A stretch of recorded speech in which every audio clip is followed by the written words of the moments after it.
Good evening and welcome to November Ah. Foxtrot episode 166. Andy, how are you? I'm okay. How are you? We are early. Not too bad. We're a little bit early. Yeah. We're a minute. Mic drop. I can't do that. It's fix the table. Hi, Pegasus, Mark, Daz, LS Gardening and Maintenance. Hello. Blackbeard, Evening. Stephen Whitehead, Michael Brewer, Oscar. Hello, Oscar. Hello, Reverend. Hi, Rage. Forgot my username. Hello, Pony Tony. Early. What the fuck? I know, right? This is amazing. This is It's because Lance isn't This is here. what happens when we're not waiting for Lance. We miss you, Lance. No, that's unfair. Lance can't join us tonight. He had a little bit of well, basically just work related stuff he's got to deal with. So he won't be tonight. But we will carry on in his stead. Andy, I've just noticed your pews aren't on the wall still. Are you not? Or is that because they're all ready for this weekend? No. It's just I haven't taken them out of the box. I'm waiting for Pegasus to come round on Friday night, and we're gonna rub guns and make them all Gucci for the just the, for the weekend. Just the tips. Oh, right. We're going to be doing a Q&A tonight. All the questions. Basically, we originally had Tony from Rift on the show. He is going to be joining us, but next week. Next week. Yep. He's out eating famous burgers, apparently. I don't know what famous burgers, but he's eating famous burgers tonight. Are they burgers that are famous for being burgers or burgers from famous cows? Or I don't know. He's out. Like, he's out. So I presume they are eating burgers that are well known. Okay. I don't know. That's what I got told. Pegasus is going to bring the lube, Andy. Don't worry. For tomorrow. There you go. I have my own and oil.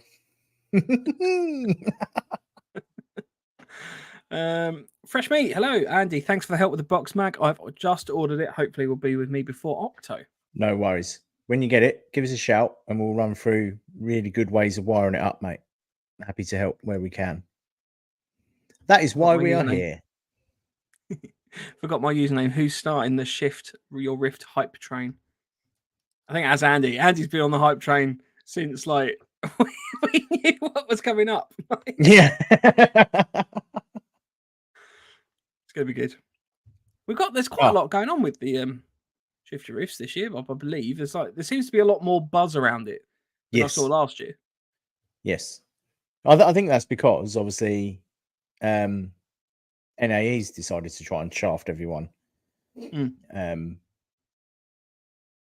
you can turn up and go shopping. I think the shopping prices are like £5, like £5 to get in or something, or it might even be free. If you want to sell stuff, I think it's like £5-10. Like, and you've got, I think there's a load of stalls going this year. Like, obviously we'll be there. Empire's going to be there.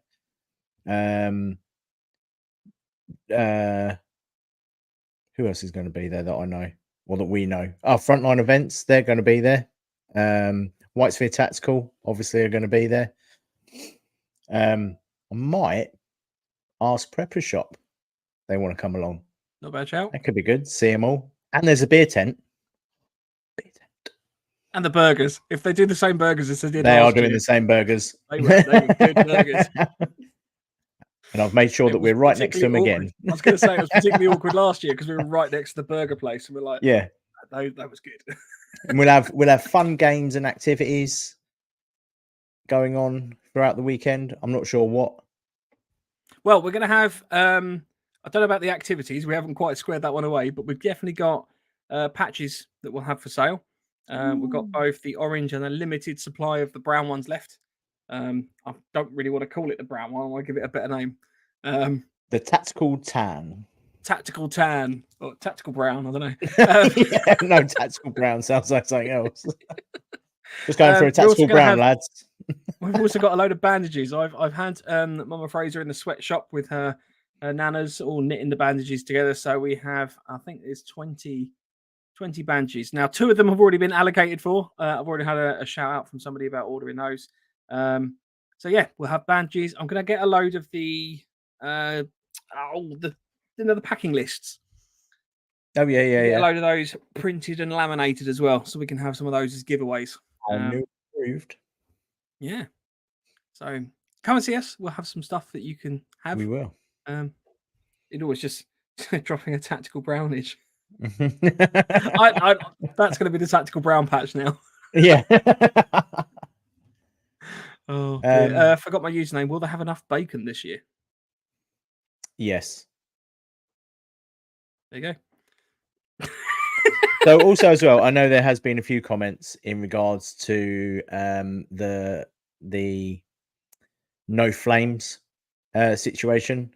Now, obviously, we'll get Tony to give you the exact information on it, but you're on an old RAF base.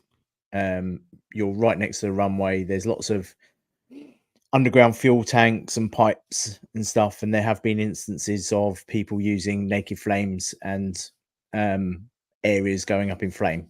So it's not Rift, unfortunately, that's setting that rule. It is the MOD. And that is where the flameless ration heaters come in. Flameless being the opposite word. Or anything else that doesn't require heating with a flame.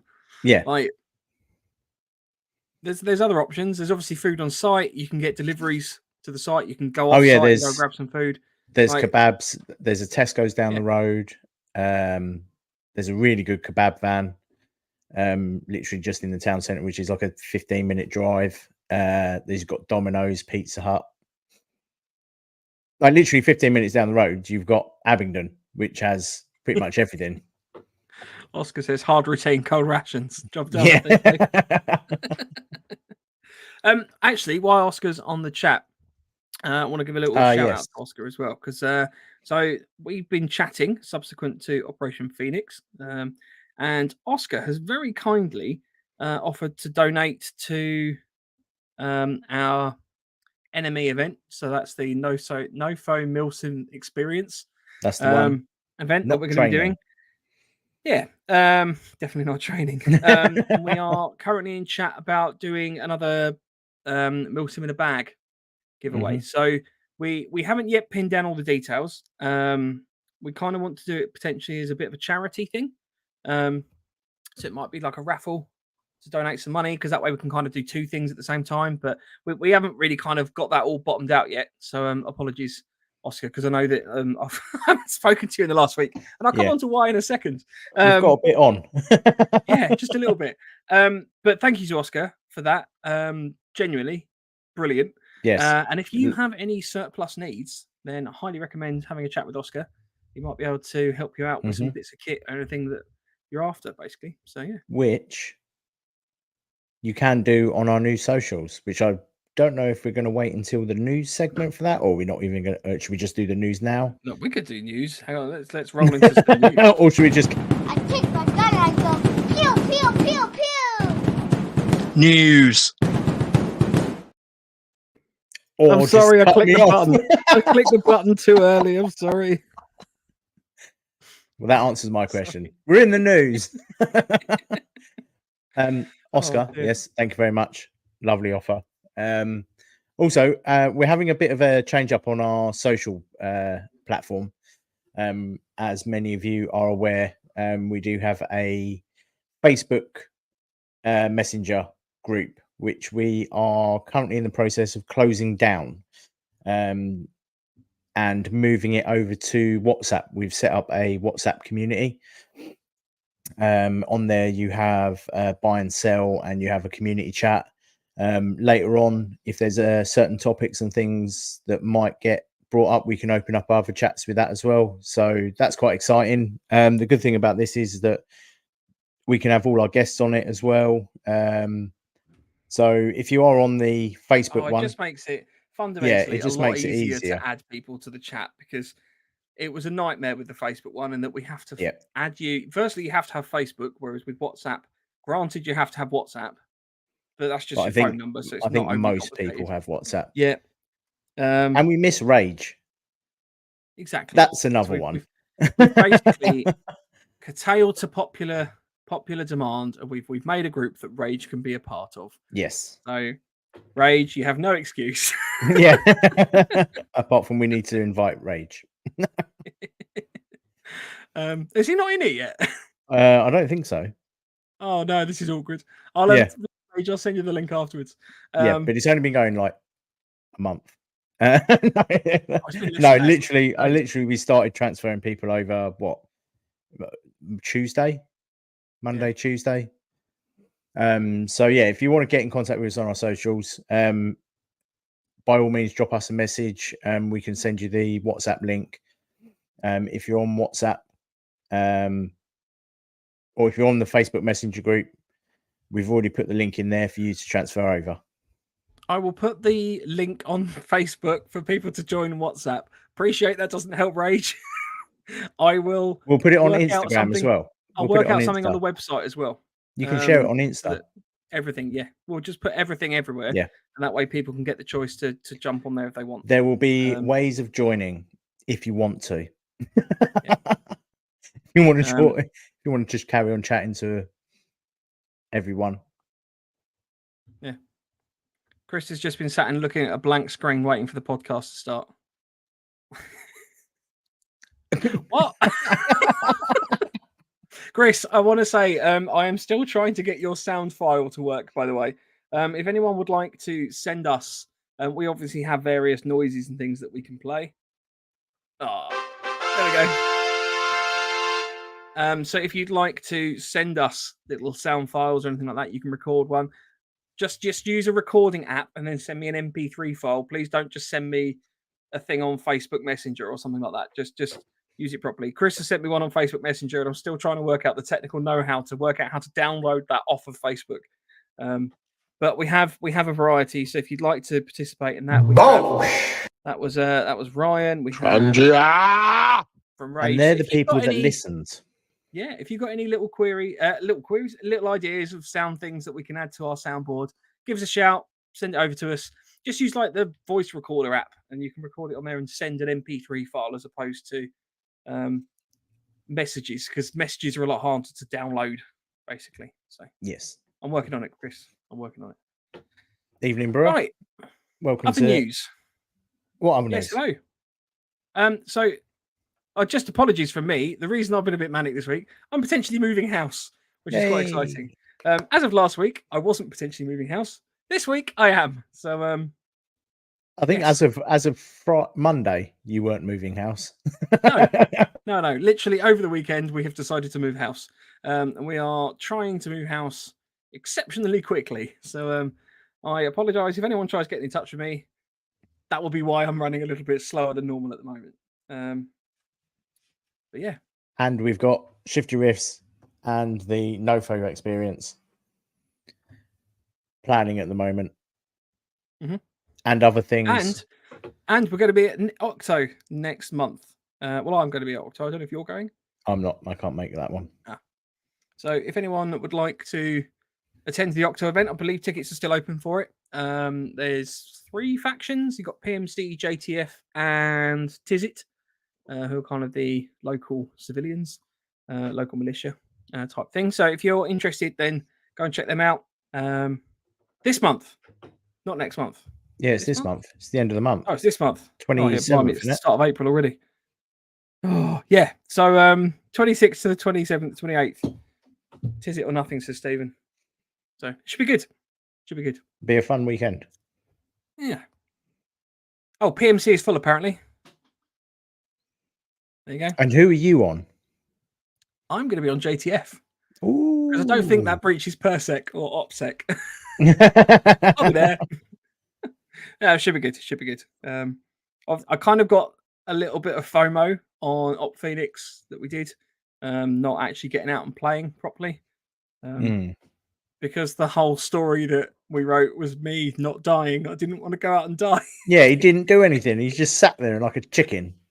I hid in the camp. Wimp. Which is rather unfair. Well, you know. No, cheating, that is what it's got. Shot you. Shot you. And that's something you need to have a word with your lads about. Remember, boys and girls, if you're an event, when you take someone's weapon, be mindful and tell them when you hand it back, this gun is now inactive. Because when you hand back a loaded weapon to someone, I'm going to use it. So, make it very clear to the person that you're taking that their weapons are no longer active. Not just go, oh yeah, it's got no mag in it, and then give it back to me so I can put a mag in it. Stephen at Octo says, Mike, go native. We're having tagine Saturday night. Ooh. Very nice. Very nice. So in some actual news, obviously Defiant had op Leiloken. Leiloken. I don't know how you pronounce it. They come up with some really good event names, and I struggle with them. I still struggle with Machiavellian. Machiavellian. But it sounded like a really wicked event. So well done to them. That was obviously their first, I believe, at Longmoor. I know there was a lot of hype around that. So it was a police sim, pool sim. So it seemed to go well. Yep. A lot of positive feedback. So well done. Look forward to the next one, basically. Yeah, no, it'd be really good. I think. I'm hoping I can get to Hopefully one of them we at can some make point this it. year. Yeah. So Les says, Andy, you told me it was clear and you was under a white flag, so you fucked it. I said it was clear. I didn't say it was out of action, and then you gave it back. Mark said, Andy, I had weapons on you at all times while you were in the camp. I still managed it to was shoot him in the leg. Yeah, he shot me in the leg. I had to limp away. Right, I'll be honest with you. I don't have any other news this week. I don't know if you've got anything. No, I'm just getting an update. Dan Brewer said that Shift Your Wrists have a few places left. I think we're only around 40 places. I'm just sent the Bossman a quick message just to see if we can get a live update of how many tickets. I know for a fact it was going to sell fast. So if you are kind of holding fire, I would say probably by the end of the month there won't be that many spaces left. So if you do want to go, make sure that you book it on. But I'm just getting a quick live update now. Fair enough. I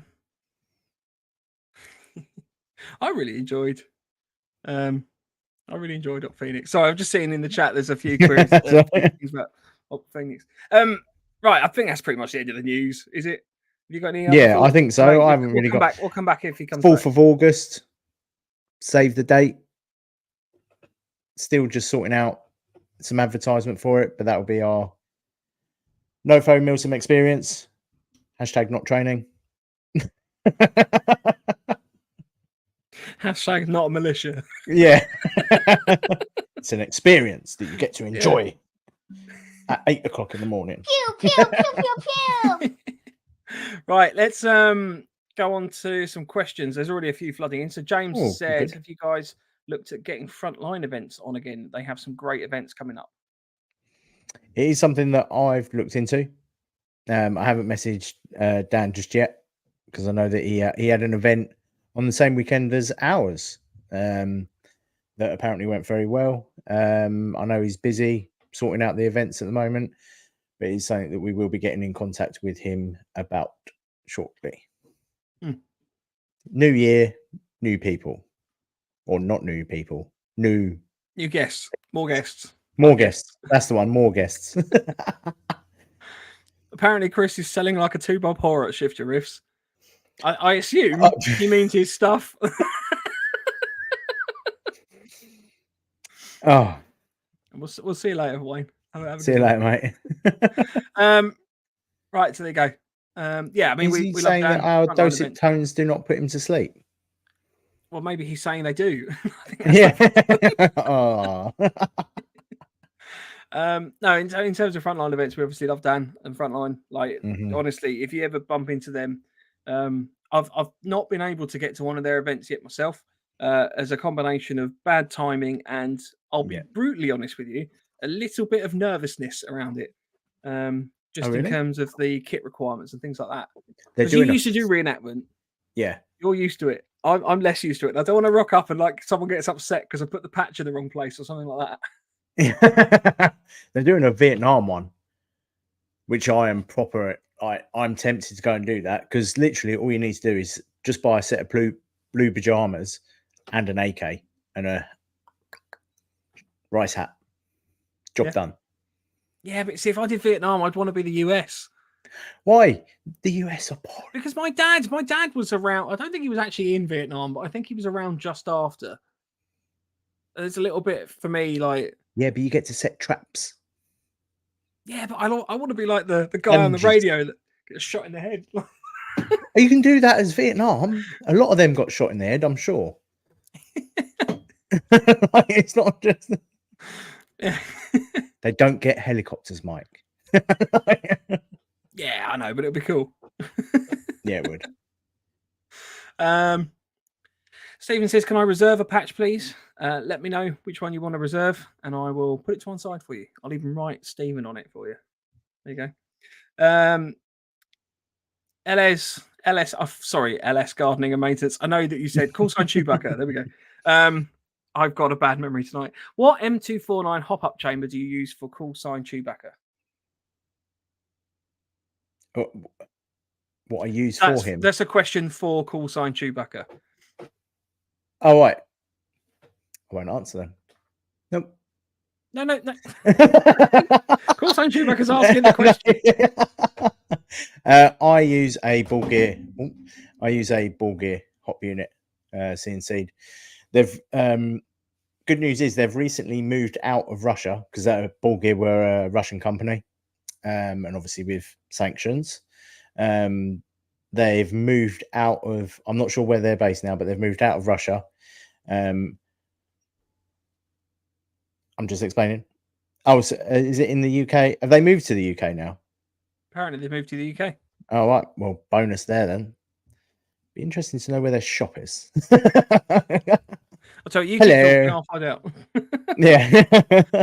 But yeah, basically all my kit from Ball Gear in my M249 is Ball Gear.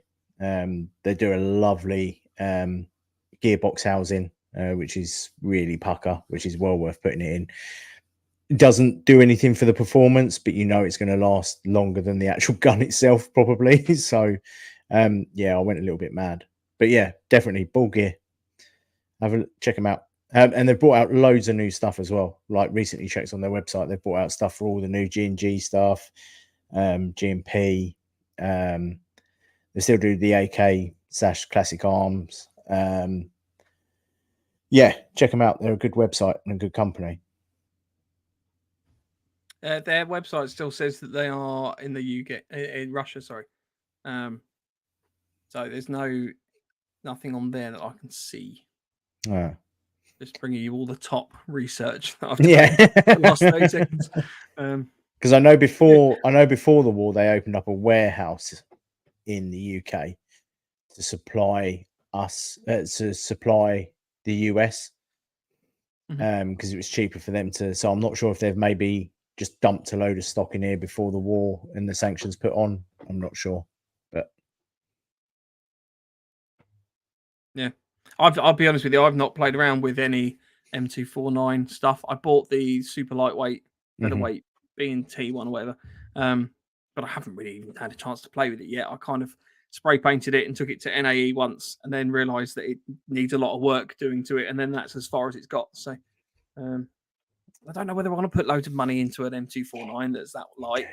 No, but not that is that light, because it's quite flimsy in places. So I'm tempted potentially to sell that one in favour of getting something that's a little bit more robust, basically. I'll bring it to Shift Your Riffs and you can have a look, because I don't think you've seen the featherweight one.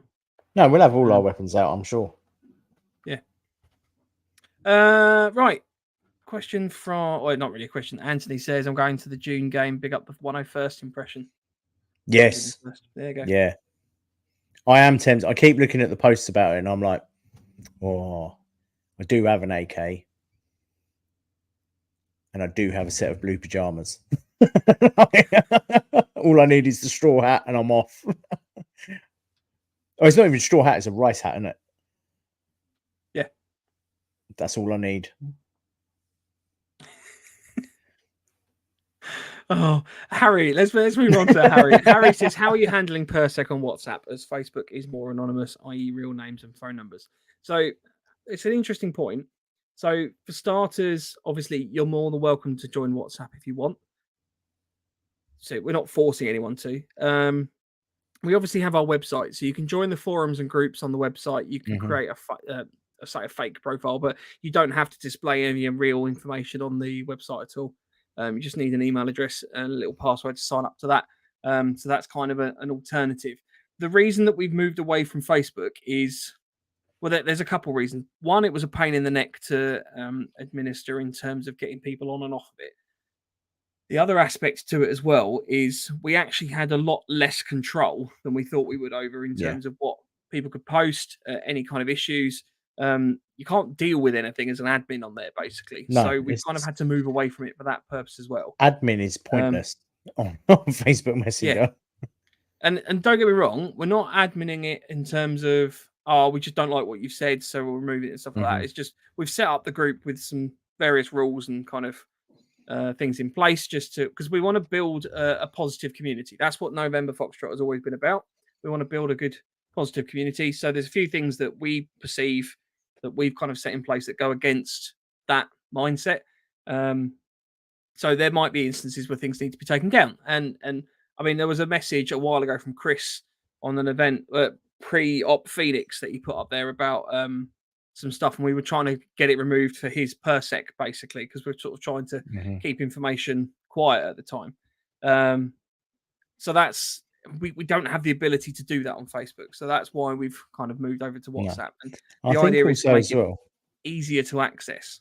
Yeah, I think also as well on WhatsApp, I think there are settings where you don't share information now. So like you don't you can change like your name that's on show if your contact telephone number shows in full. So I haven't played around with it, but for me, if someone wants to ring me, that's fine. I'm lonely. Yeah, so you can set up your last seen and online, your profile picture, about your status, read receipts, groups, live location, calls, block contacts. But I'll be honest with you, I don't know a lot about it, but that's the reason we've done it. And I appreciate the comment, Harry, but that's why. If we can come up with a better system, we'll use a better system. But Andy and I aren't old enough to use Snapchat, or we're too old to use Snapchat. I don't think Lance uses Snapchat. And if someone said TikTok, I'd just die inside a little. If Michael Lance said, let's do TikTok, I'd generally, a bit of my soul would disappear. I know obviously there's Discord as well. That's been thrown at us multiple times about potentially setting up a Discord. But again, you know, a lot of people don't have the ability to use Discord, or they don't have a login for Discord or anything like that. So most people use WhatsApp, which is trying to make it accessible, basically. WhatsApp or our forum that we've set up, which is linked on our website. They would be our two main communities that we would like to push. And the forum's pretty good. You can keep your personal information quite personal on the forum. But yeah, that would be the one. Daniel Brewer, Andy, where's your toys from the wall behind you?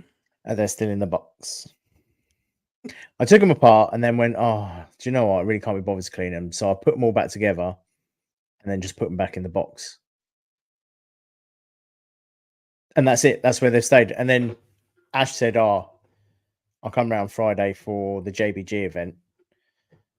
And I was like, okay, we can deal with it then. I was like, yep, that'll do.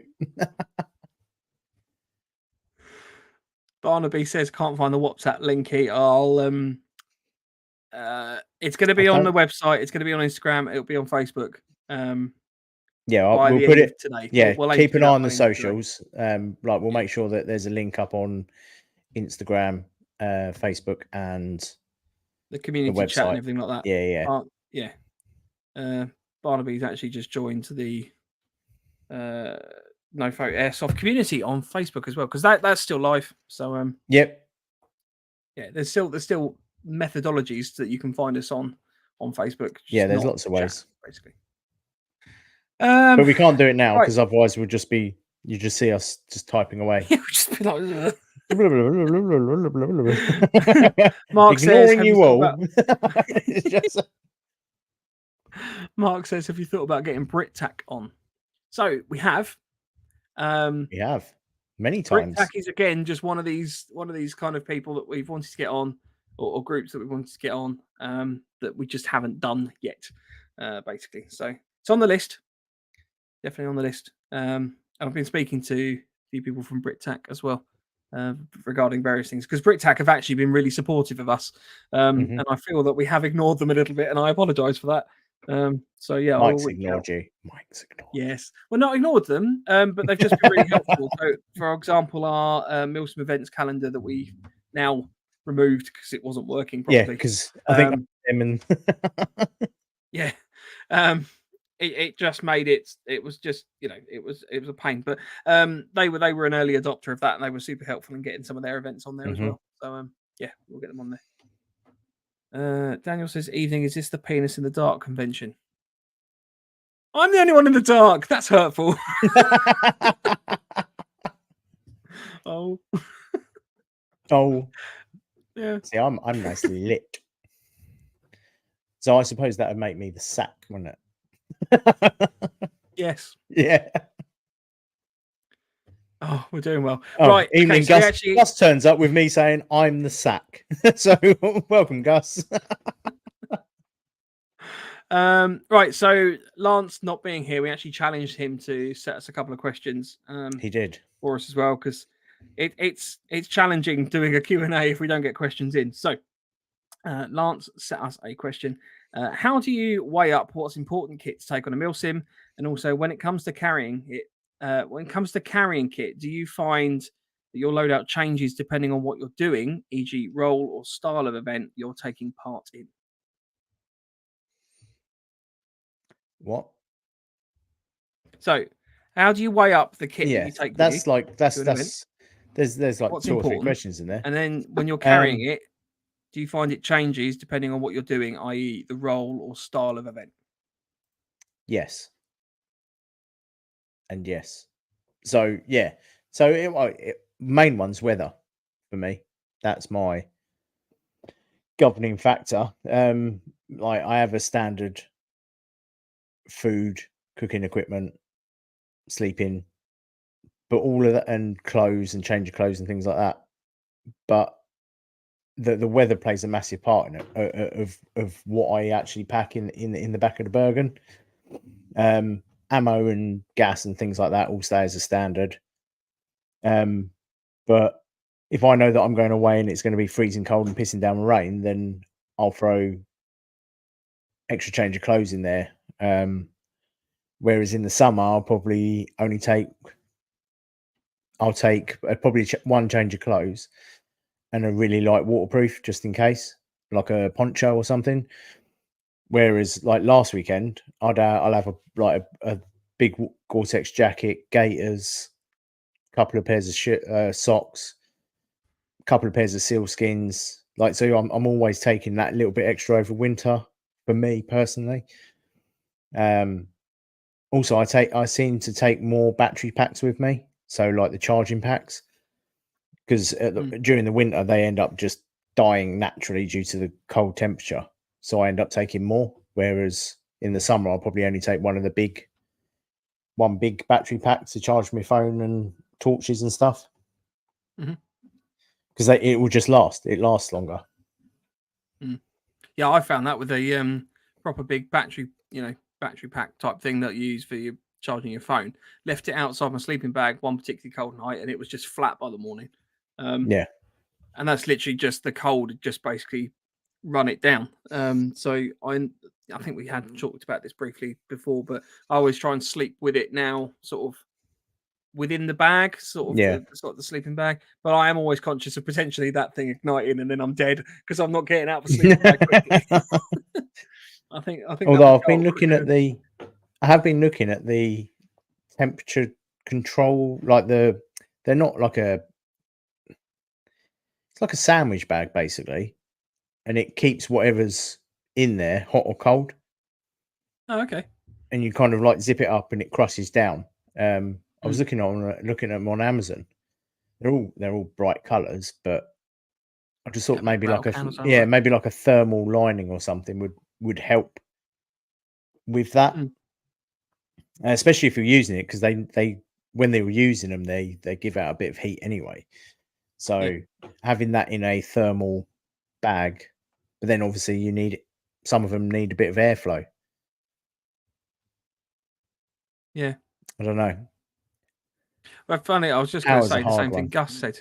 Gus said, can you use one of those hand warmers for overnight temperatures? So I was debating just whether the hand warmer, but you do run the risk that if you put that in, I don't know, to be honest with you. I mean, it's a tricky one because you don't want it to put it in a situation where the thing's then getting too warm.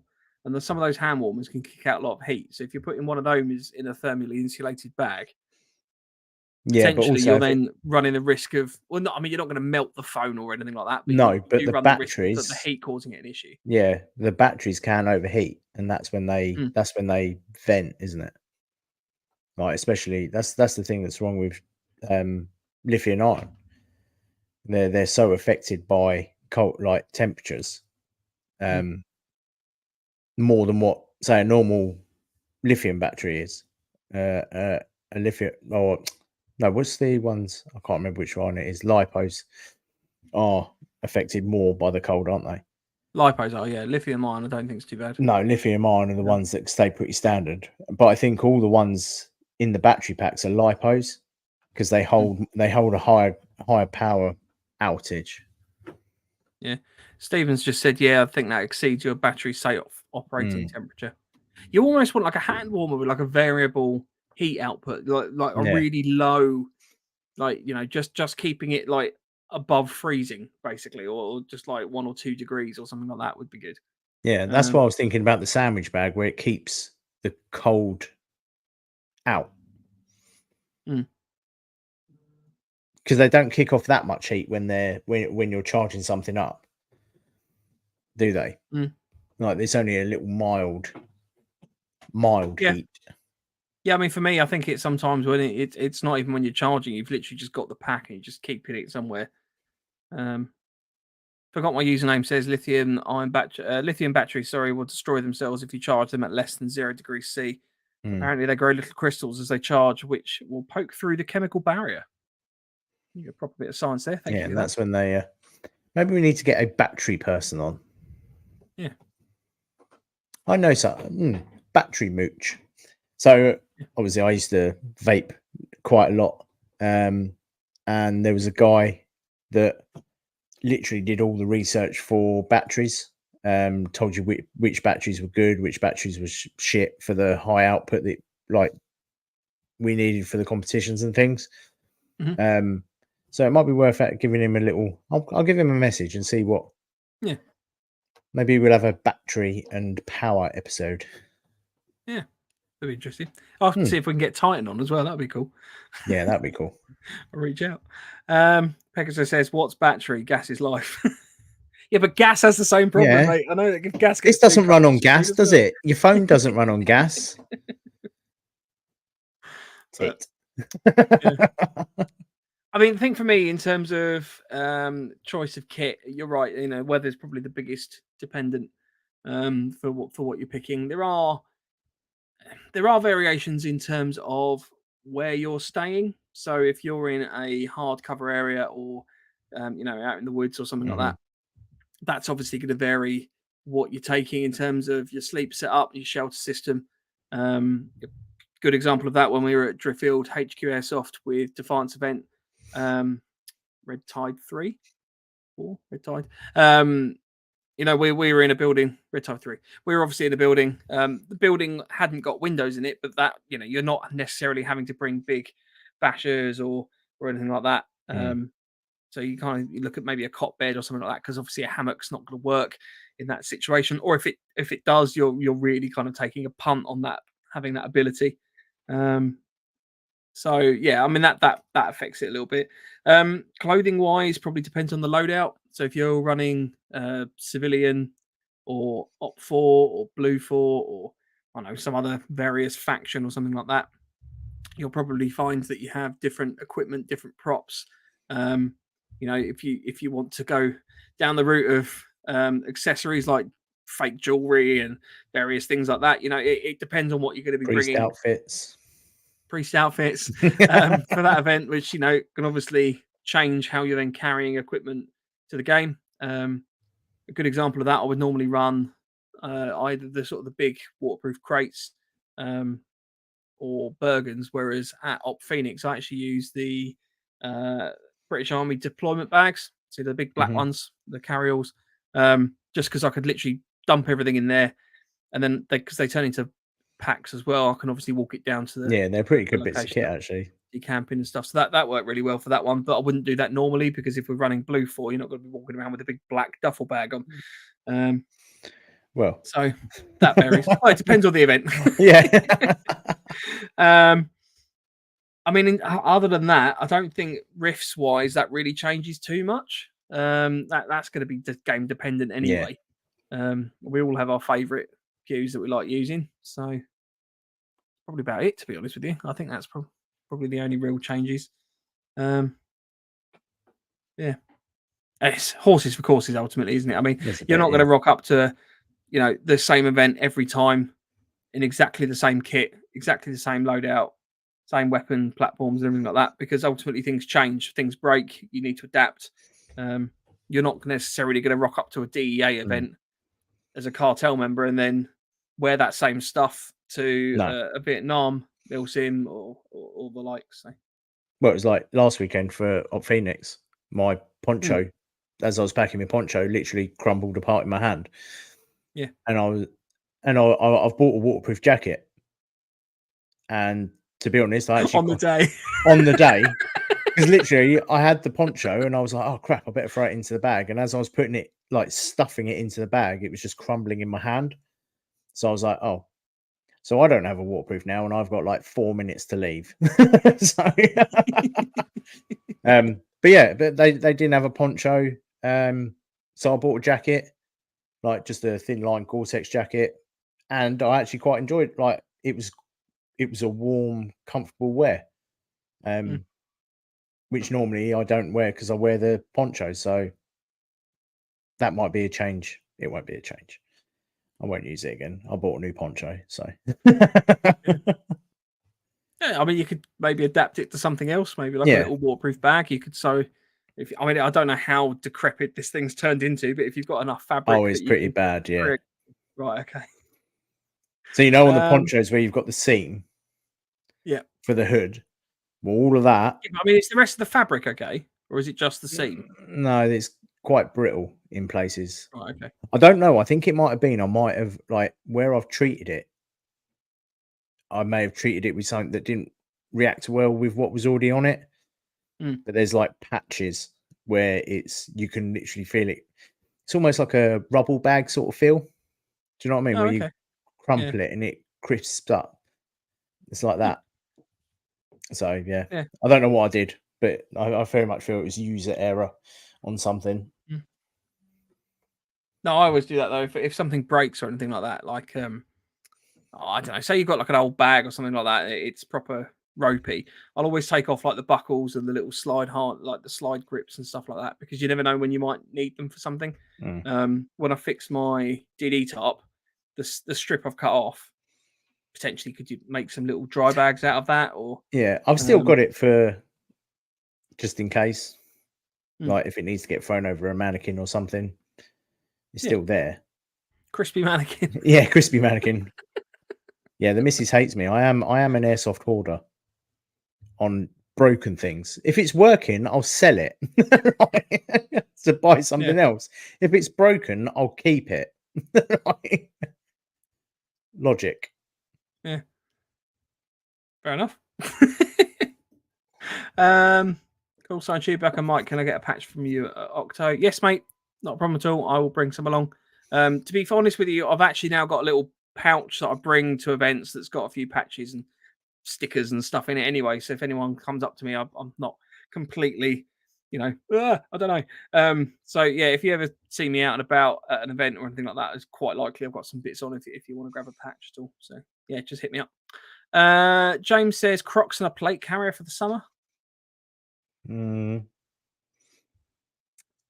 know how The I feel only about that. I would like to say Crocs. I personally don't like Crocs as a fashion item. All right, as a general piece of shoe wear, I think they're a bad idea.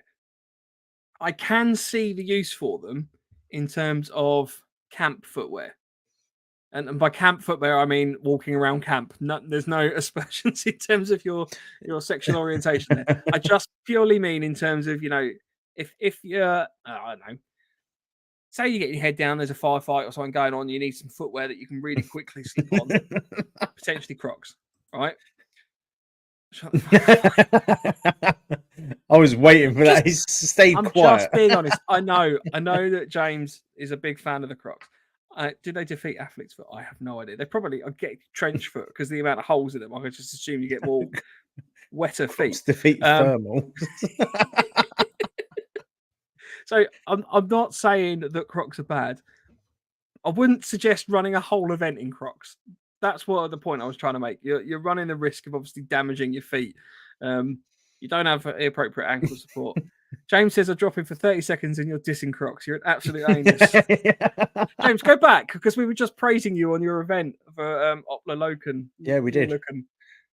So watch this and then watch it from the beginning and then skip this. It'll make sense then, and then you don't have to worry about this bit. But I'm not dissing Crocs, right? I'm not dissing Crocs. Personally, I don't like them as a shoe. That's my own choice, but I can see their use as a camp shoe, camp footwear type thing. So yeah. I personally dislike them because I had a pair once and I burnt the tops of my foot because they got fucking holes in, so the sun burnt my toes, and I had dirty little burnt circles on my feet because I didn't think, I've got shoes on, I won't put suntan lotion on my feet, and my feet burnt. And if you want to put little dangly things on your Crocs, by all means, you can act as a 12-year-old child. No, I think that's quite cool, to be honest with you. I'm just doing that. No, one of the things I really like is the fact that you can put the little headlights or the torches on them. Have you seen the A10 Warthog ones? No. Yeah, there's like whole kits that you can download, and they're like they make the Croc into an A10 Warthog. I was like, Jesus. Okay, that's pretty cool. I like the little torches, and I'm yet to see this, but I'd love to see a Croc with just all torches, if you know what I mean. Like it's like just all torches. Yeah. But yeah, I think camp footwear, stuff like that, it gives you the ability, you can just slip on them on and off. I think it's a really good idea. So yeah, that's enough said on Crocs. Forgot my username. Suntan lotion in your Croc might help that one, Andy. Well, no, because I just thought I was wearing shoes. Sounds like a you problem. It wasn't me problem, and that's why I won't buy them anymore. Cool, Son Chewbacca's bringing his to Octo. Nice. I haven't got a problem with them. Just for me, we all have personal likes and dislikes. For me, I wouldn't wear them out on day to day, but I can see that they have a use. It's like I feel like Crocs are Uggs. My softy slippers. I've got my softy slippers, right? Which are the snug pack ones, or whatever they are. Corinthia. I think they're Corinthia. I love those. Wear them around the house. I look like a troll, right? But they are comfy as anything. Anna hates them. She really detests me in these slippers. She has Crocs, so I think that's a fair trade-off. So but I don't wear mine out of the house, so yeah. Yeah, see, I think Crocs are as useful as Uggs. They're there, they're on your feet, they do a certain job, and that's it. Yeah.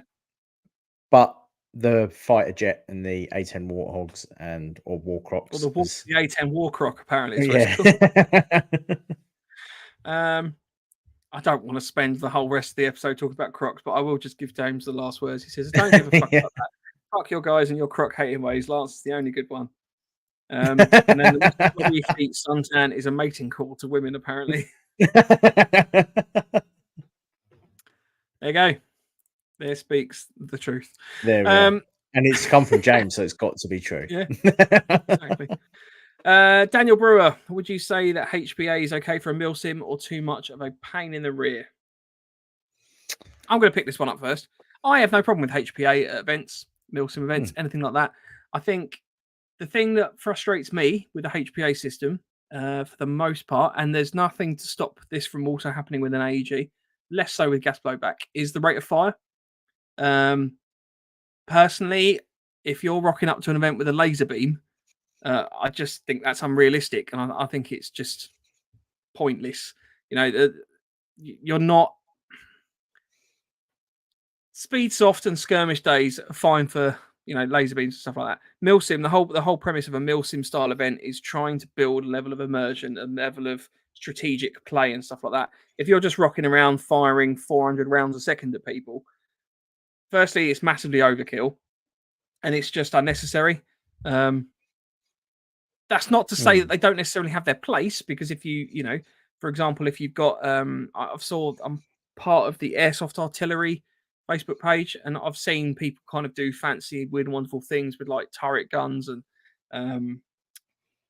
like proper fixed LMG positions and things like that. I can kind of see having a higher rate of fire on those, because you want to make those weapons a little bit more prohibitive for people attacking them. But I think HPA as a whole is fine. But I think just watch that rate of fire. If you've got a rate of fire that's just ridiculous, then that's down to the user, though, isn't it? That's the user being a bellend and being there to hurt someone at the end of the day. I think most people that I've seen using HPA, and we've seen HPA users at events, and they've got it set to what they want. A lot of people with HPA that I've met, and I think Brew is one of them, have it set as a DMR. So they've got the heavier weights, they've got the distance. But then if like later on in the evening it becomes a CQB, they can turn it down reasonably easily, and still just keep the semi-auto. And it's one thing that I've taken and put on my MWS. Like, none of my MWSs have the full auto function, because most MilSims you don't need it. I think. Well, an MWS as well, full auto. You're getting 30 rounds, and then you got to reload. Yeah. I go, I'm done. But yeah, like there's no point in having in my opinion, in a MilSim, if you've got a long rifle, for example, there's no point you having full auto capability, because you can still get the shots with a semi as you do with a full auto. And the only weapons that I think that should have full auto should be LMGs or support weapons, because it makes it a little bit more realistic and it makes the LMG more useful. But then we had that it was Octo again, wasn't it, when we had the Daytona M249 on the back of the oh my god, I nearly came in my pants. I was like, this rocks. Yeah. And that was phenomenal, because he had it all linked in and it worked well. Like, he had the tanks running off. He had a little compressor that ran off while the engine was running, so it constantly filled up. That was a phenomenal setup. And I think HPA has its place, but I think you've had the few individuals that have given it a bad name, and I think it's getting better. I think it is getting better, and I think people having a high rate of fire is, especially in the UK, becoming a little bit more frowned upon. Because you're there just to, like, we all go to shoot each other, and we don't mean to cause super pain, but we know it's going to hurt. So there is a slight sadistic level to us all anyway. But the guys that go there and have, like you said, 400 rounds per second, lighting them up on 3.2s, like, there's no point to it. Like, you're not being sportsmanship in the hobby. And I've seen less and less. It's ridiculous as well. It's just unnecessary. Fundamentally, the premise of airsoft is that you get hit with a BB and then you are hit. You don't need to be hit 9 times. Granted, I get that there's cheaters out there, but fundamentally, you shouldn't be running a weapon platform purely for the fact of, I want them to really defeat. But, few repetitive shots. If someone hasn't felt it for whatever reason, fine. but you don't need to every time you hit someone hit them 28 times each Yeah. time. It's just unnecessary, personally. But yeah, as I say, you're right. It's fundamentally there's nothing wrong with HPA platforms. It comes down to that like the fire rate ultimately. So Yeah. But we've just lost a whole personally, load of viewers, so it's quite possible they're all HPA users. All getting upset. that's all right. Well, personally, I have no problem with HPA users, and I think going back to Dan's ultimate question, is there a problem using it in MilSims? No, you have to be prepared to carry the equipment that you need to run your weapons platform at the end of the day. So if you're doing an event where like Op Phoenix or Machiavellian, where you're out in the middle of the field, and you've got to carry your stuff, you as a HPA user need to make sure that you've got the right amount of air with you to carry out into the field. So that's another thing that you need to kind of think about when you're packing your kit. But no, I've seen HPA users at MilSims, Mm. and there's never been any problem with any of them. But yeah, ultimately, no, I can't see a problem with it. It would just be a learning curve for you as an individual to get used to what you need to take. Because I know HPA users, a lot of them have massive scuba tanks in the back of their motors. You're not going to carry that out as well as your Bergen into the middle of the field. So yeah, I mean that's the thing with some MilSim events and things like that. Do you need You're not smaller? going to be. Yeah, you're not going to have the ability to tank up. You know, you're not going to be able to run a compressor in the middle of the woods necessarily because, for starters, if you're on a covert operation, you can't have a petrol powered compressor going. It's just going to be way too noisy. So yeah, but yes, try it if you want to do a sim with a HPA. Just be mindful. Have a think about how much gas or air you're going to use. I know Dan, for example, he runs it all the time, so he's probably got a good idea of how many magazines he can get through with a certain size bottle or set at a certain pressure and things like this. So have a think about what, if it's a 2-day event, do you need 3 bottles, for example? Is it going to be a reasonably quiet event? Could you just get away with taking the one? Do I need to change from the metal to the carbon fiber bottles to save a bit of weight? Like things like that. It's just because I don't run it, I couldn't give you advice on what you would need to do. I'm just going to stand up and change position. But it is something that right. Yeah, I bought a new chair and the cushion on it's not great. So, right. Okay. Injured by podcast. Well, this is the annoying thing about being like on the computer. I'm at the moment for work. I'm just sat here all day. Yeah, my bum goes down. But no, come along, try it. James Elcock says, will Honey G and the asbestos removal team be making an appearance at Red Tide 4? The asbestos removal team may not, because it's not a HQ, is it? Or is this one at HQ? I thought James said that. No, I thought it was. Is it at HQ? Let me double check. I'm planning to go to Red Tide 4. Wherever Red Tide 4 is, I'm planning to be there. I think that's the you, me, and Lance one. Yeah, I think we're very much looking forward to it. Red Tide 4 is at Driffield, yeah, so it's back up at HQ in Driffield. Then yes, maybe they might be something else this time. You don't know. I will most likely end up looking like Honey G, so we'll just again. Me in a baseball cap with sunglasses. Unfortunately, that's how it rolls. So it's splitting. Yeah. It's a splitting image. Yeah. Daniel says, I see what you're saying. Like you said, I run DMR and would expect to be spamming the trigger, picking shocks wisely, etc. Yeah. Wouldn't expect to be spamming the trigger. Yeah. Yeah, I mean that's the Yeah. thing. But Some that's of the the same rates with of fires you everyone. see.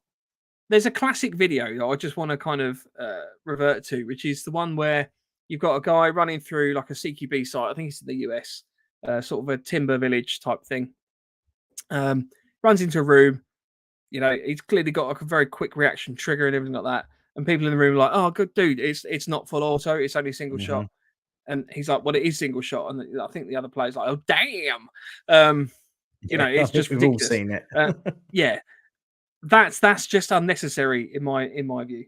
But it's a personal opinion, and you know, maybe there's a big setup out there. Maybe who knows? There's a futuristic MilSim where laser beams are the Star intended weapon Wars. of the day. Yeah. Yeah.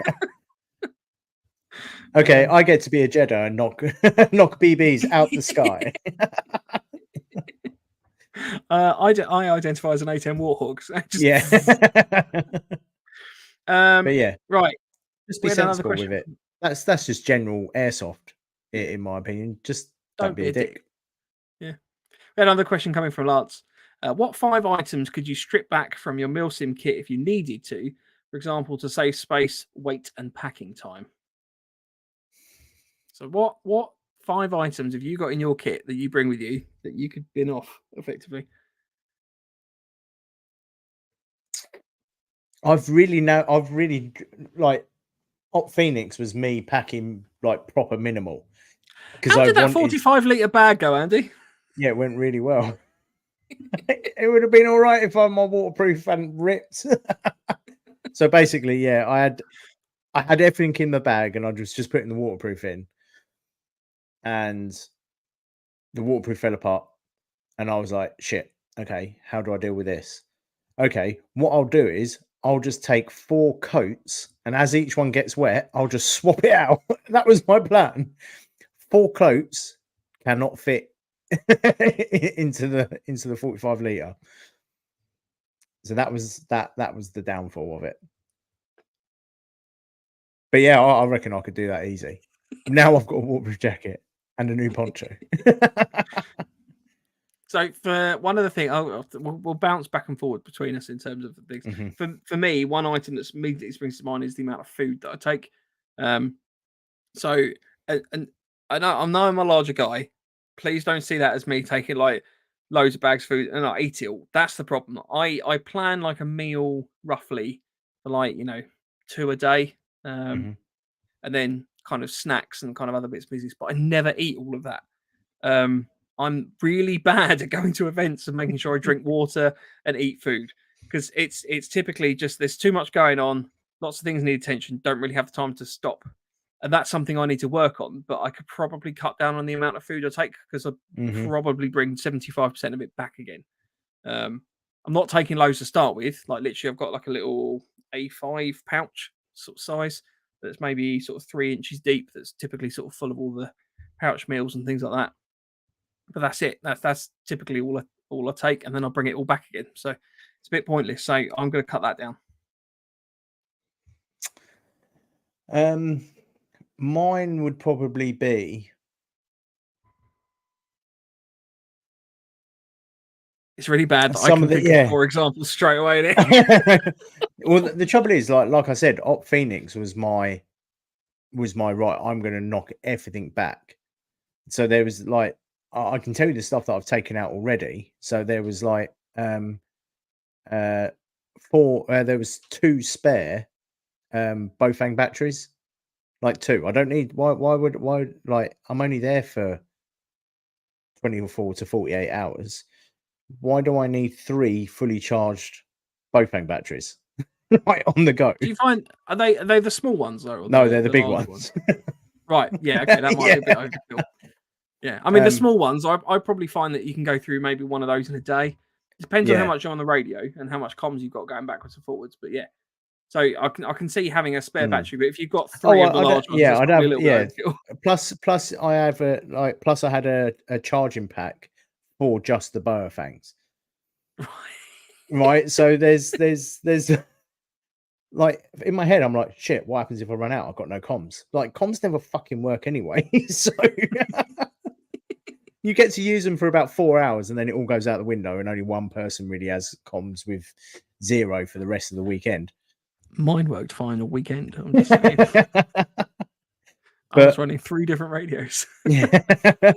But do you know what I mean? Like that's something that I've really knocked back. Like I've taken away the charge, like the extra charger, the 2 batteries, plus the little waterproof bag that they're all in. It all adds up weight, and that's one of the things that I've taken out of my kit that I had that already. So for me, right, I've obviously binned off the food or some of the food. I am yet to use my shit kit at an airsoft event. I've used it plenty of times when wild camping and everything like that, but I've never needed it at an airsoft event. So probably don't need to lug that about with me. My toolkit that I carry as well. So I'm always, unfortunately, having grown up with the Scouts, it's very much be prepared. So I have a fairly comprehensive set of tools on me. That it's quite a heavy pouch, to be fair. But I've got a variety of things in there as like little spares and stuff like that. And we've gone through it before because this is all in my tanker bag. That could be a lot lighter. There's a lot of things in there I don't need to carry. Well, that's one that I've cut in half. So I bought a little screwdriver set that's got all the heads and everything that I need for it. In there, I've got my grease, and that's it. Oh, and a wiping cloth. That's it. That's all I've got for my toolkit now. Because that's all in my head. That's all I think I need. If I have something more serious, then unfortunately I'm going to have to leave the game and go back to the car. Like my full toolkit's in the car.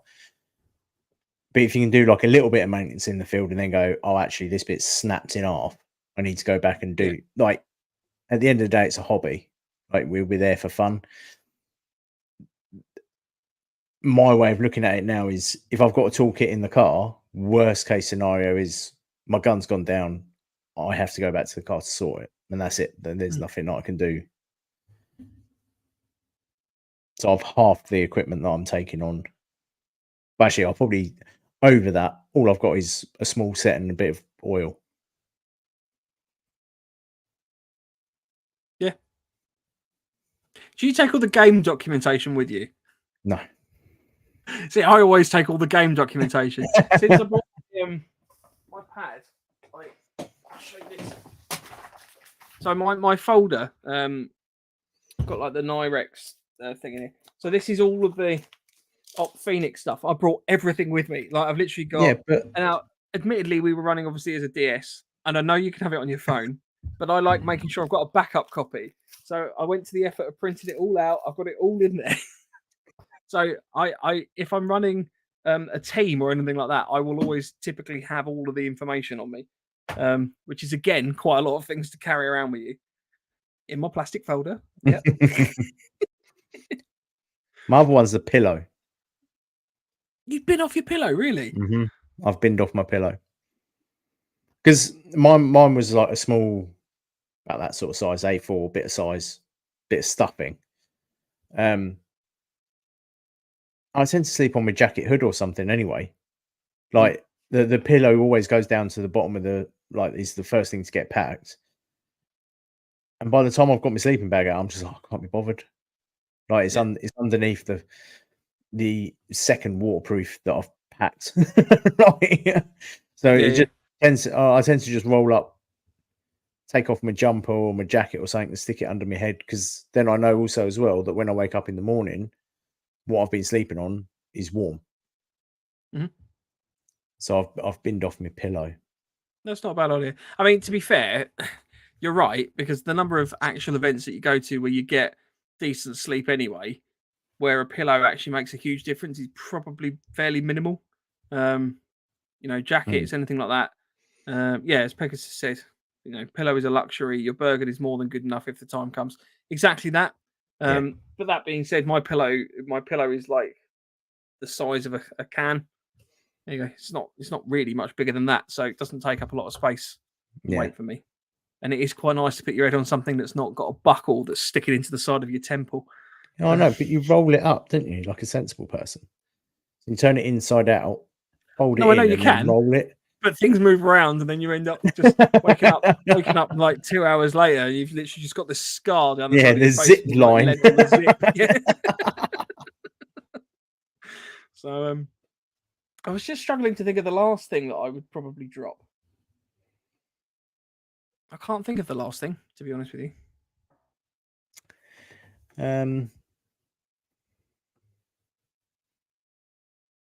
I definitely need to drop.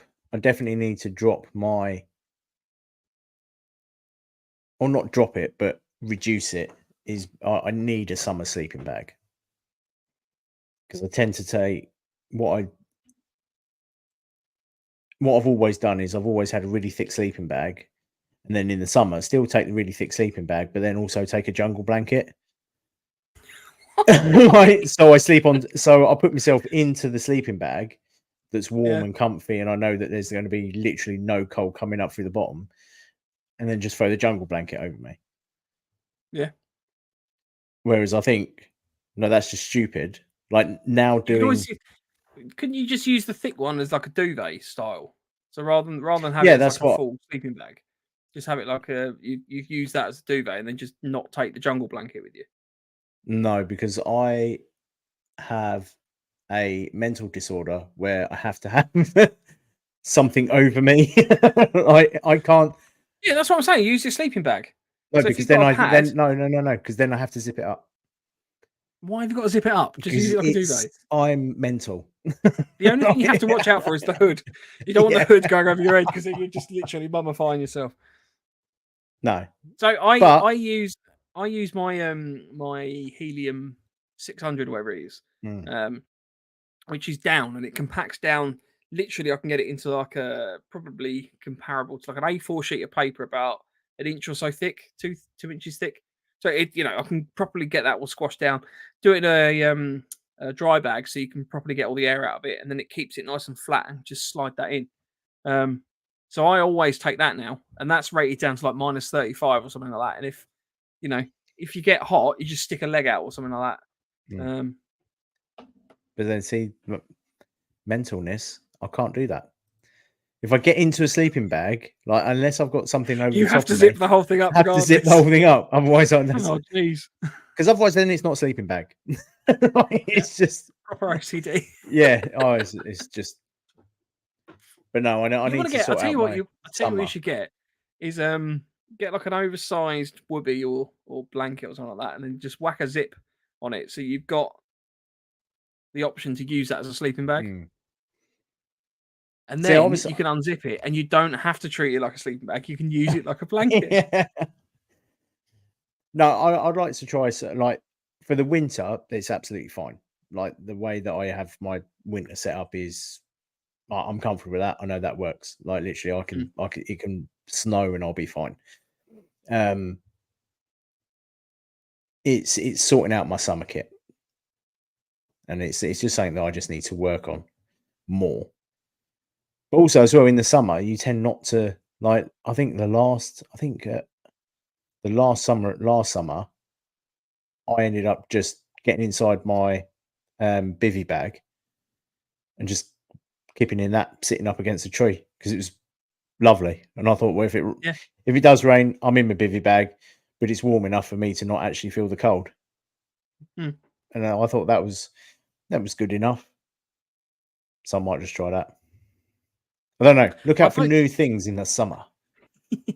I just wanted to bring up a little bit of feedback. Actually, I used my Antarctic roll mat, or the sleep pad, for the first time. Oh yeah. Phoenix. So having taken off all the stupid Velcro on it so that it doesn't attach to itself and everything else around you. So the sleep system I had a cot bed, nothing underneath the cot bed at all. So that's the very sort of thin canvas. I used my Dutch Army roll mat. I took that with me as well. And then I had the Antarctic sleep pad from Snugpack. So I effectively had the roll mat and then that on top. So it almost acted like a little intermediate layer between the two. The pad usually is quite warm anyway, but I mean, the temperatures I think dropped down to 0 that night. It definitely hit freezing. I was so warm. Genuinely, it was lovely. I was using my sleeping bag as a duvet, so I didn't have anything around me at all. I didn't Right, go full yeah. Andy and wrap myself up for no realistic reason. One of the reasons I did that is because I never actually took my boots off the whole event because I wanted to be able to get up quickly if I needed to. Mhm. So I just hung my feet off the bottom of the bed, whacked the sort of sleeping bag over the top, and I was like, oh, I could potentially get quite cold. So that's why I wanted to double up on the layer underneath me. Genuinely, I was so warm and cozy. It was great. Properly toasty. So whilst not necessarily the best system in the world, if you are looking for something that provides a little bit of extra insulation underneath you that does compact quite small, I unfortunately don't have it to hand at the moment. Oh, yes, I do. Hang on. There we go. That's quite poorly compacted in the bag, but that's a full pad. Yes. Which I know looks quite large. To be fair, you know, I mean, you could probably get that down smaller. I've got But some. it doesn't. It didn't get down that small with the Velcro on it, so that's an achievement in itself. I slept on Lance's homemade Mylar mat. How did that go? Genuinely, it felt like I was sleeping on a radiator. Like you sat down on it without anything underneath, and it like just sitting on it. After about 2 minutes, the heat was reflecting up on my arse again, and I was like, actually, my arse is sweating now. like genuinely, I don't know how he's done it, but that has to be probably the warmest thing I've ever sat on, like just in general. And it literally acted like a little mini radiator.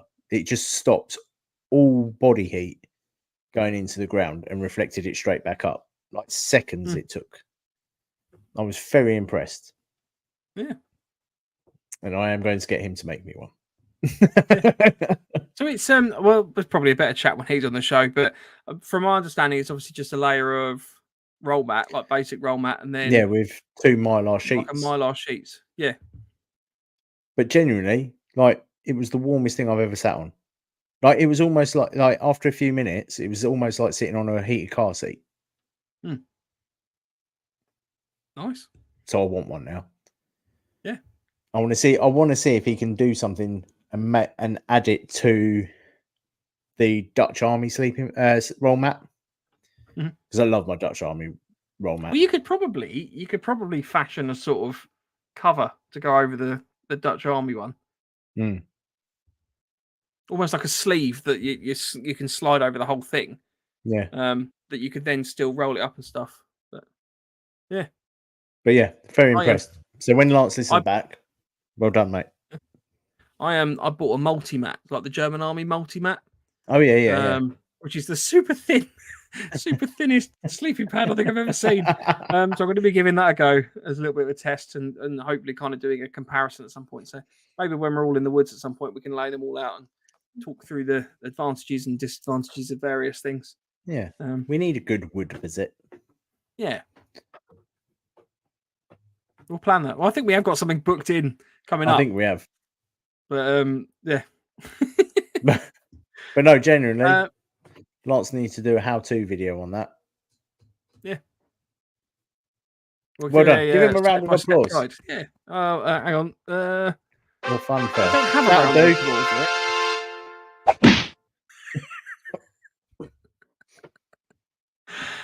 it. Right, let's see if we've got any other questions. Pony Tony, is that the no folder? The NoFo folder. It is for NoFo events. I always have everything in there. It's the NoFo folder. Organised. NoFo folder. No fold. Yeah. No fold. No folder. Whatever. No folder. Andrew Taylor says 45 litres. Last MilSim, I took out a 27 litre.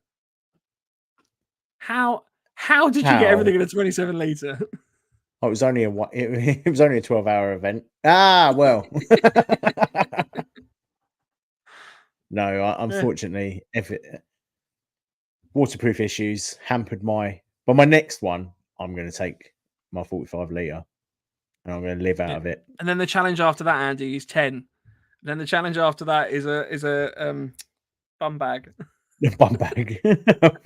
5 litres. I've got everything I need to survive for 48 hours in my bum bag. Everything is blow up.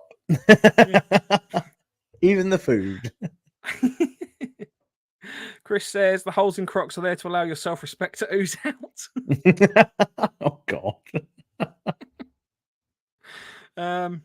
Stephen Whitehead says, otherwise the aliens will probe you, Andy. Duvet protects you from their scanners. And then Tony Tony also says, sounds like you're keeping your feet covered in bed, otherwise the monsters will get you. So No, there you go. because like, do you know what's weird? I sleep with my feet outside on in a normal bed. It's just a sleeping bag. I feel like they've given you a zip and you need to use it. I feel like the zip gets upset. Oh, I've been made for a purpose and I'm not getting used. I blame the Marky talking Mark. paperclip.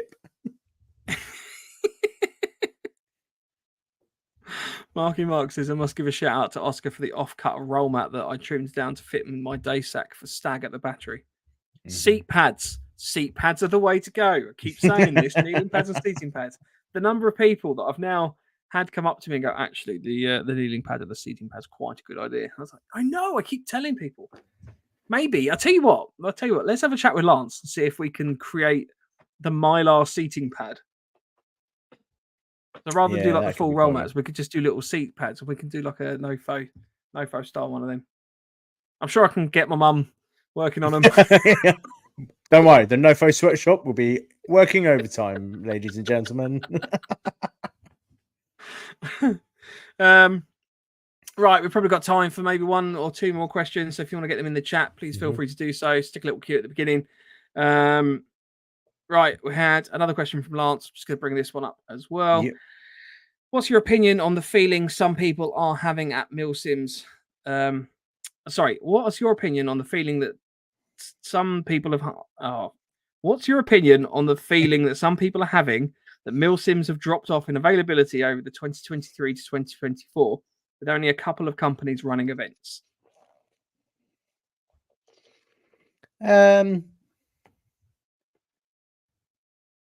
Well, obviously you lost a major player, Legion, a couple of years ago. Now, it's got to be coming up to 2 years now.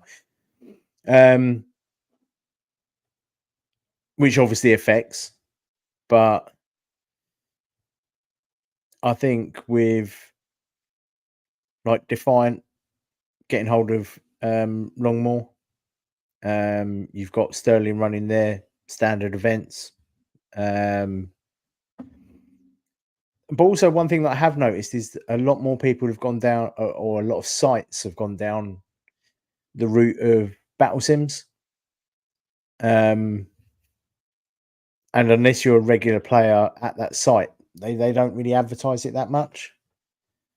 I do think COVID kind of knocked it a little bit. And it has been slow. I think we probably get to probably about one a month, if that. Yeah, I mean, I do one a month, but that's to be honest with you, based on my own personal circumstances. I mean, I would probably actually disagree with the question. I don't think they have dropped off in 2023, 2024. I think there's probably been a lot more. You look at the realms of 2022, sort of going into 2023, and they were quite bad then in terms of trying to find events. Like, there were people still going strong. Defiant events were going strong. BritTac, Sterling. There's lots of event companies out there, but I think there's a lot more now. You're sort of seeing Apocalypse seems to be bringing back their MilSim events through Black Frog simulations. I think they're called Black Frog simulations. Just double check. But I know they're bringing back events. Obviously, Black Frog Tactical Simulations. You can check them out on Facebook. But yeah, BritTac, JBG that JBG started doing events. Black Wolf, Dark Wolf. Who were they going to do that event with that got unfortunately cancelled? Can't remember who it was. Bad Wolf. JBG, wasn't it? Yeah, JBG and Bad Wolf, I think it was. Yeah. Bad Wolf running an event at HQ. I think the main issue for MilSims and Battle Sims is there aren't enough sites. I think that's the main. I think that's the main draw to it. If you know what I mean. For me, I find it quite exciting going to a site that I've never been to before, and lots of other people haven't been to before and don't know the layout. So you're all learning what the locations are, and I think because we are a island nation, we can't have massive sites like MilSim West and all the states companies can get hold of. So I think for us, I think the main thing is people have got a little bit bored with maybe the same style event or going to the same place over and over again. Mhm. And I think that's that's the thing that's kind of affected more people. Yeah, I guess so. I know this genuinely isn't trying to make like sound our own trumpet, but I know there was a lot of love for Op Phoenix because it was something a bit different. Because we'd kind of gone down this route of a completely different storyline, completely different take on things, basically, that we sort of tried to do something very different. So maybe it is a case of, a bit more variety, maybe. I mean, I don't know, because you find event organizers will throw something completely different into events every time they do something anyway. Yeah.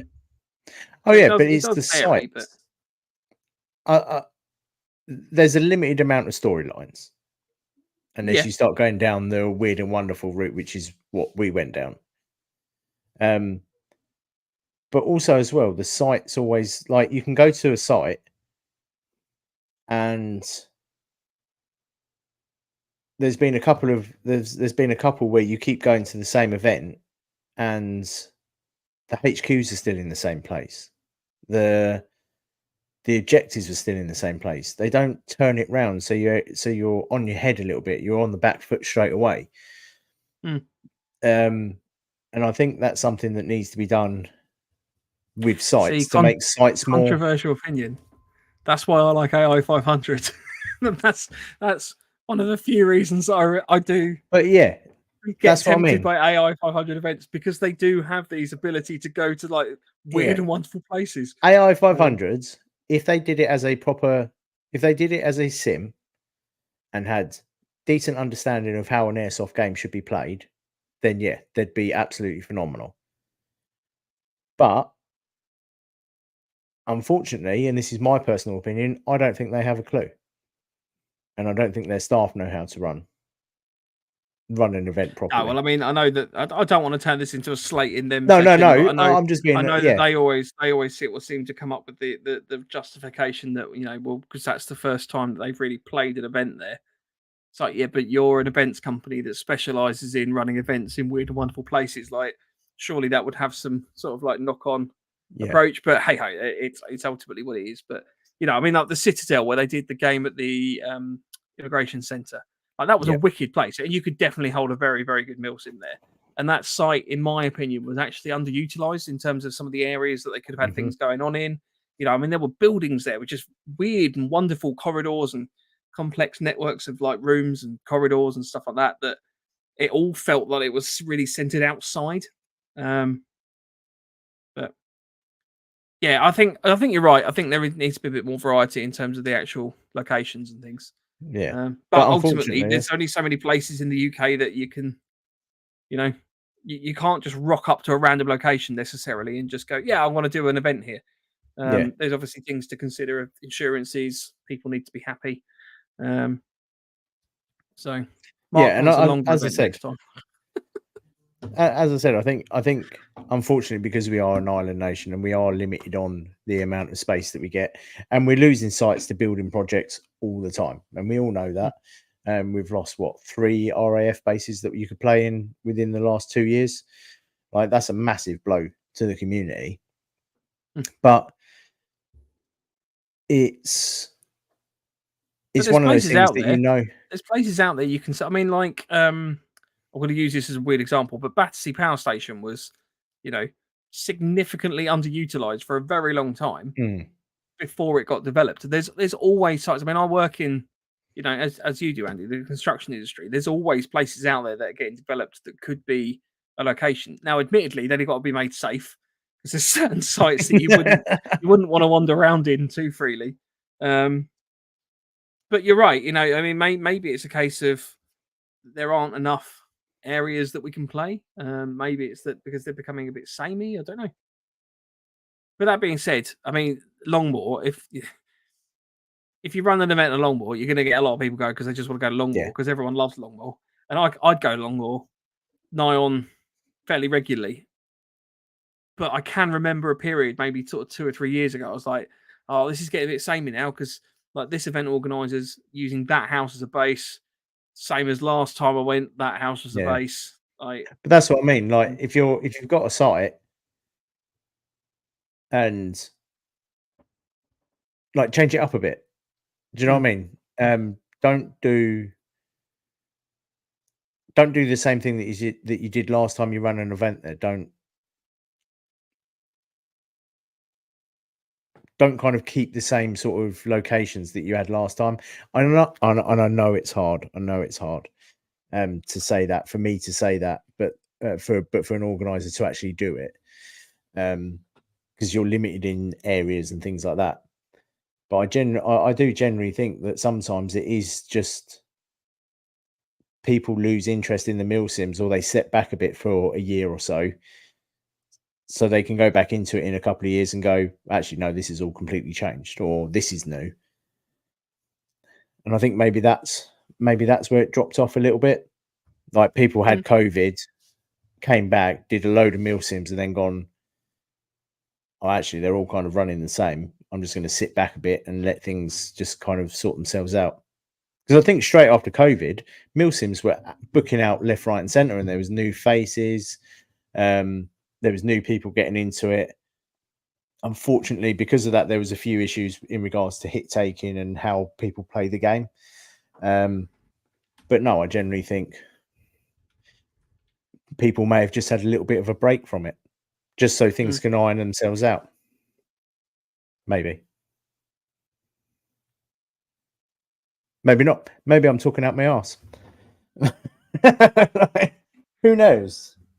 Mark says, working for a company that does demolition work, I've seen some amazing places. Currently working on one now, an old police college, multiple buildings, and acres of woodlands too. Stephen said, I suggested when JBG on that people should contact Tarmac. Yeah, I mean, ultimately, there are places out there. Whether the owners of said places want an airsoft event to happen there, that's obviously always part of the problem. But yeah, that's another thing as well, isn't it? It's breaking it. It's breaking that cycle and that thought of, oh, I don't want airsofters there. Like, I do think there is a bit of a stigmatism behind airsoft, which some people don't understand it, do they? Yeah. Because I know a long time ago, I contacted a load of leasing companies about whether I could rent a warehouse for the day. Like, I don't want it for, like a not a warehouse, but like a commercial space for a day, just so that we could practice moving around buildings as a team, because it's quite hard to just find buildings that you can go and, like a proper actual building that you can go and practice, like queuing up on doors and stuff like that. No one got back to me. I contacted about 30 different companies, and no one even just bothered coming back to me going, you know, this isn't something we're interested in. They just all ignored me.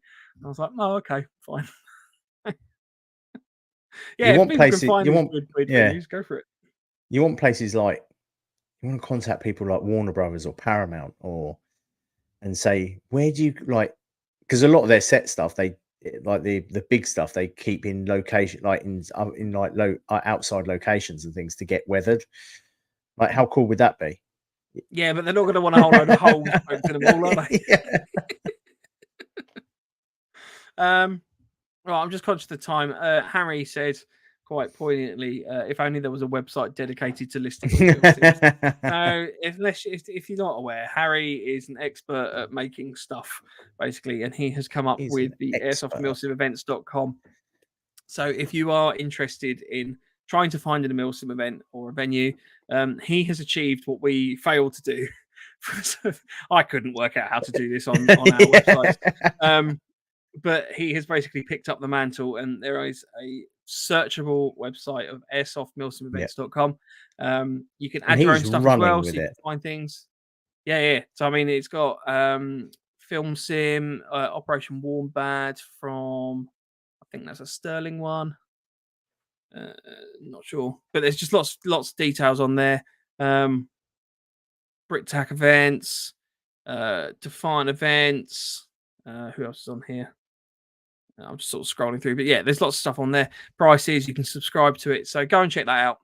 And big shout out to Harry for doing that, because Yeah, massive. it's hard work, Are we on basically, it? and I know that for a fact. No, we're not on it, but to be fair, our event has happened. The next one we obviously haven't started branding for yet, because we need to confirm the fees. and the Sorry, prices. Harry. Sorry. RIT guy over here. Yeah. And then he wonders why I couldn't get it to work on our website. Yeah, it was because I was using Wix, because I'm not an expert in website design. Maybe we should put Harry on. Yeah, probably. Instead of me. Probably. Oh, I thought you meant instead of me. Oh, no. Right, last. That's probably a I bit don't think late we've for the got any last question now. questions. Well, Pegasus asked one, but we'll bring that one. Save that for a later date. If you want to get in touch with the show, you can do so on our socials or an email at nofochat@hotmail.com. Our Instagram is at November_Foxtrot_NoFo, and the website is novemberfoxtrot.co.uk. You can also contact us on our own individual Instagrams at 9voltairsoft, at @callsign_quartermaster, and at @the_punish_1_. I'm getting better at saying that. You are. It's flowable. Next week, we're going to have Tony on the show from Rift. That we are. We're going to be chatting all things Rift, Shift Your Rifts, Rift Sim, Rifty. I made that one up, but that might be a thing in the future. Who knows? No, they do a Rifty. They do a, what is it? Rifty 350, where it's no sniper rifles or no DMRs. Okay. It's the FPS limit set at 350. So yeah, that's actually quite fun. It's proper close. There you go. If you are going to be at Shift Your Rifts, please come and say hello. We will have stickers. We may even have some special Shift Your Rift stickers that I've been working on something for, which Andy and I didn't Lance even know about that. I've been working up a little thing for, we can have some little special stickers just for Shift Your Rifts to give those away. As well as potentially some others. We've got lots of ideas for stickers that we've been playing with. And thank you ever so much to our Buy Me a Coffee subscribers. They have made it possible that we will be able to attend with these stickers to give away. So hopefully we can also put these stickers out to you guys for your support as well. So you will get anything that we make pretty much. You will get stuff. Yeah, we'll drops behind the bike sheds and all that. From Andy. From Lance, because he's not here. If you want to leave a little like on the video, that also helps us. You can also throw any comments. Yeah, you can do it. It comes up on our top screen. I don't think anyone else can see it. But that just helps us beat the algorithms. And if you want to leave any comments as well. So we've noticed sort of the last few weeks, people are leaving comments on YouTube. There was one particular very helpful comment that pointed out we actually had a typographical mistake on our calculation for our FPS to meters per second, our joule converter.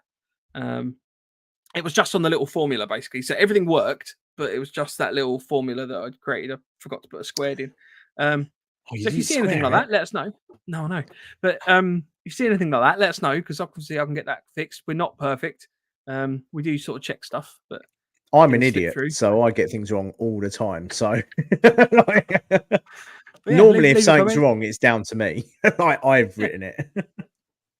I mean, I have thought about whether we just set a little challenge each week for the people to leave like a comment after the video, like, give us your favorite pistol or something like that. I don't know. I feel like we can read them out in the next episode. Yeah, we need to work that one through. Chris Berry, thank you very much for mentioning. I forgot. So unfortunately, Rift lost the Ridge, which they do a lot of sim events at. It's an old quarry.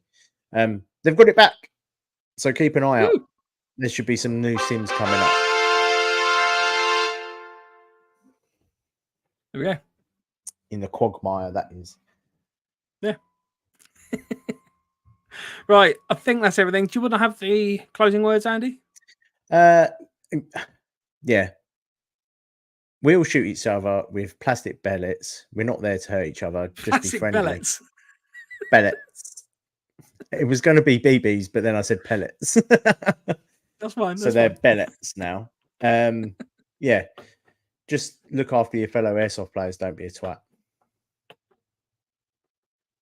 There you go. Cool. Next week, 8 o'clock, Wednesday. I won't be there. It'll be Andy and Lance He running won't the be show there. with Me and Lance. Tony. Yeah. Andy has admin privileges, so we'll see how that goes. It'll be fine. It'll be fine. Right. Oh, Jesus. Right. Say goodbye, Andy. Bye, Andy. We'll see you next week. Have a good one. See you later. Stay NoFo.